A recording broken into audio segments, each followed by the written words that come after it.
Mid-80s Austin was, still, well, there had been actually a little bit of a boom, these boom and bust. Texas is so boom and bust. There had been an oil boom in the late 70s, early 80s that I was a part of as an oil worker. And then there was the bust. And so we were kind of, when I first moved to Austin, there were all these cranes, building everything, and then the cranes went away, the economy kind of fell apart.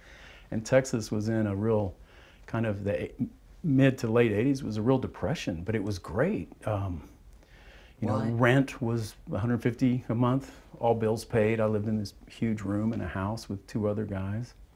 I ended up in another house with some friends, and just it was cheap. I lived off my oil field savings for like 5 years because I just lived like a poor student, rice and beans, even though I had 18,000 in the bank. I just spent that on film stock and processing and what I was doing. So I was able to stretch that. That's the good thing about our culture. You really can buy your way out. If you work hard and don't need all the goodies, if you don't need a ski vacation and you don't need a good car and you don't need a new wardrobe and all that, if you can do without, you really can get time, which is I identified as at a very early age, that was the main thing I wanted, just time to do what I wanted to do.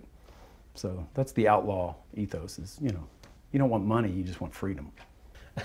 You can kind of make things happen, especially if you don't care so much. If you really just want to do something cool, and live in a better world and you don't care about money, you can do it. You can do it. If everything has to have this profit margin built in, good luck. But if you just care about your life and what kind of world you're living in, you really can affect that. You really can create your own world. I believe that.